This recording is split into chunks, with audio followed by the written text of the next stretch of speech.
Don't Look Up is a satirical comedy by Adam McKay about an asteroid that will destroy Earth. Moonfall is a sci-fi disaster epic by Roland Emmerich about the moon crashing into the Earth. Although Moonfall is not intended as a comedy, it is infinitely more funny and enjoyable. So why is this? Why is it that a big, dumb Roland Emmerich disaster film without any meaningful message is more hilarious almost by accident as opposed to McKay's intentional comedy? To answer this question, let's talk about the directors first. Adam McKay started off as a noted comedy director of such pictures as Anchorman: The Legend of Ron Burgundy, and Talladega Nights: The Ballad of Ricky Bobby. Aside from most of his films starring Will Ferrell, his comedy always aimed to mock a particular convention. Whether it was journalism in Anchorman or political candidates in The Campaign, something was always mocked. McKay's big shift into more dramatic pictures came with his surprise 2015 film, The Big Short. Based on the nonfiction book by Michael Lewis, the film attempted to make sense of the financial crisis between 2007 and 2008. It was pretty surprising to see McKay make this type of film. There's a dry humor to recognizing the absurdity, but also an earnestness in trying to decipher the complexities. Sure, McKay will stop the film several times to explain the despicable nature of predatory loans, but he'll do it with Margot Robbie in a bathtub to maintain your attention. While The Big Short was a great film for tackling this particular issue, McKay's second film, Vice, found itself getting lost in the complexities rather than deciphering them. Vice focused on the political career of Dick Cheney, but it's treated almost like a bog-standard biography that gets more wrong than it does right. With so many inaccuracies, the film seems more focused on making us feel both angry and empty at a system that allowed Cheney to make it as far as he did. And then came 2021's Don't Look Up, McKay's third and arguably worst picture in the Screaming into the Void saga of films. Unlike The Big Short or Vice, this film isn't based on history but is instead a very on-the-nose allegory for climate change. An asteroid is due to hit the Earth, and humanity just can't get its shit together. The film does satirize the response to this threat, but also takes aim at everyone. It's not just the fault of the elite, the film argues, but that you too hold part of the blame. Rather than place all the blame on those in power, as with the far better apocalyptic satire of Dr. Strangelove, Don't Look Up blames everyone. The person who has a mind warped by political propaganda, the armchair activist liberal, and the passive centrist are just as much to blame as the President of the United States or the billionaires who actually have control over the situation. We'll get back to the film in a moment, but for right now, let's talk about Roland Emmerich. Roland Emmerich started off directing a bunch of B-movies that usually involve science fiction and horror. While he directed some notable adventure films such as Universal Soldier and Stargate, he really found a home in disaster movies when he directed Independence Day. For anyone who grew up in the 1990s, the film requires little introduction. Aliens visit Earth, aliens try to blow up Earth, and humans blow up aliens. It had a big cast, big special effects, and was just a big, dumb disaster movie. It was also one of the most popular movies of the decade. I mean, just about everybody I knew had a VHS copy of this movie. Emmerich continued directing similar disaster movies, such as the terrible American remake of Godzilla, the global warming goofiness of The Day After Tomorrow, and the absurd world-ending event of 2012. Now, Emmerich tried to direct more of a period piece with the Shakespearean drama of Anonymous, but nobody really paid attention to that film, and he just ended up going back to disaster movies like Independence Day Resurgence and Midway. This brings us to Moonfall, and by now, everybody knows what to expect with such a movie. The film is about the moon smashing into the Earth because it's Emmerich. It involves misfits trying to save the planet because it's Emmerich. It's also incredibly dumb and over-the-top ridiculous because, well, it's Emmerich. If Emmerich has any ambition with such a picture, it's to make the biggest, loudest, dumbest spectacle you've ever seen in the theater. And honestly, Moonfall kinda succeeds. Perhaps even more than the director realizes. So a base comparison that one might make between the two films is in their intent for the premise. Don't Look Up wants to be a satirical allegory. Moonfall wants to be mindless popcorn entertainment. On that level, one might assume that Don't Look Up is the better film for having grander ambition. So here's the thing about that. A film with a good message has to be a good film first. Don't Look Up is a case of a good message with a poor film to house it. However, because the film's message seems so urgent and angry, some people have jumped to the conclusion that those who dislike the film just didn't get it. Yeah, there's this weird narrative that any negative criticism of the film must relate to the politics of climate change and not the filmmaking. One such theory was that critics, based entirely off the Rotten Tomatoes score, and remember I said the score, not the actual written reviews that it's referencing, that the critics only despised the movie because they just couldn't grasp the message, as though the allegory had either flown over their heads or they got the allegory and just didn't agree that climate change is that urgent. Okay, so on both counts, that is provably false, based on both the critical reactions to Don't Look Up and the general consensus about how critics have approached the subject of climate change. First off, even a cursory glance of the negative reviews on Rotten Tomatoes, the actual reviews, not the percentages, argues against this theory immensely. Here are just a few samplings of the negative reviews where the critics clearly got the message.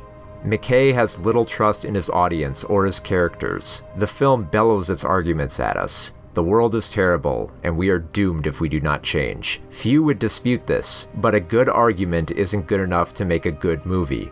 Don't Look Up is a blunt instrument in lieu of a sharp razor, and while McKay may believe that we're long past subtlety, it doesn't mean that one man's wake-up sheeple howl into the abyss is funny, or insightful, or even watchable. The premise is squandered in a slapdash, scattershot send-up that turns almost everyone into nincompoops, trivializes everything it touches, oozes with self-delight, and becomes part of the babble and yammer it portrays. McKay is right, this is probably how the infotainment industry will treat ecological disaster, with a mixture of sneers and denial. But Don't Look Up is a clumsy satire, too earnest in its aims to be incisive. These are just a handful of reviews, but I sorted through the negative ones and found nary a trace of climate change denial, or just not getting the message. All of the critics seem to get the message, considering that McKay uses a bullhorn with what he's trying to say. But also, critics are no stranger to this topic in movies. One of the best films in recent years to tackle climate change was First Reformed, a film that received heaps of critical praise. The film is about a small-town pastor who tries to come to terms with both environmentalism and his faith. He finds himself deeply frustrated and hopeless when realizing that a system of capitalism has hindered his beliefs in preserving where he lives. What's important to note about this film is that the pastor is angry, but not in a soapbox, mad as hell type of way. He's riddled with anxiety the more that he learns about the corporations and what they're doing to the environment. His conversations grow more intense when he is pushed back by more powerful men, forcing him to shove aside his beliefs in the name of profit, something that he does not wish to do. By the finale of the film, he nearly commits to becoming a suicide bomber as an activist against climate change. However, when realizing his actions would harm others, he opts to punish himself with a quiet suicide. His attempt is halted when he is approached by another environmentalist who shows him love. This is a film that has compassion for those who feel angered and helpless with the situation. It sympathizes with those who struggle to come to terms with climate change and how to deal with it. There is pity and understanding for trying to grapple with this existential threat that affects us all. And that level of empathy is nowhere present in Don't Look Up. This is why the common comparison to Dr. Strangelove doesn't really work here. So imagine, if you will, that Dr. Strangelove was more like Don't Look Up. Imagine if the film didn't just blame those who ordered the nukes and the soldiers who fired them, but everybody. What if the film blamed the working class man who was falling for propaganda? What if it blamed the peaceful protesters because they didn't speak louder? What if, out of nowhere, Dr. Strangelove himself just broke character and screamed at everybody in the war room to take this threat seriously? If the film did this, it wouldn't be as funny for a multitude of reasons. First, it wouldn't seem fair to mock those without power the same way the film satirizes those with it. Second, it would break the flow of the comedy in terms of the specific power structures and roles that it aims to mock. And third, it would just be a messier film that loses its power of what it's trying to say. And while we're on the topic, just what is Don't Look Up trying to say? I mean, yes, the basic answer that most of the film's fans would state is that the film is trying to say that we need to take climate change seriously. Okay, sure, that's a good message, but that's not the only thing the film is saying. If that's all the film wanted to say, it would actually benefit from sticking closer to the Dr. Strangelove model, by only mocking those in power and not taking potshots at those who become victims of propaganda or failed at trying to do the right thing. Sure, it portrays those in power as egotistical idiots, but it also wants to be a bullhorn to scream into the void. It says that you need to take this seriously, but also that there's nothing you can do about it. And ultimately, the best outcome that one can hope for, based on this picture, is that all the elites will flee to a planet where giant bird creatures will eat them. And that kind of catharsis is more depressing than it is comedic. It's why the film just leaves a bitter taste when you look beyond its obvious satires of Donald Trump and Elon Musk. And speaking of referential comedy, one connecting line that someone might use between Don't Look Up and Moonfall is how both films treat Elon Musk.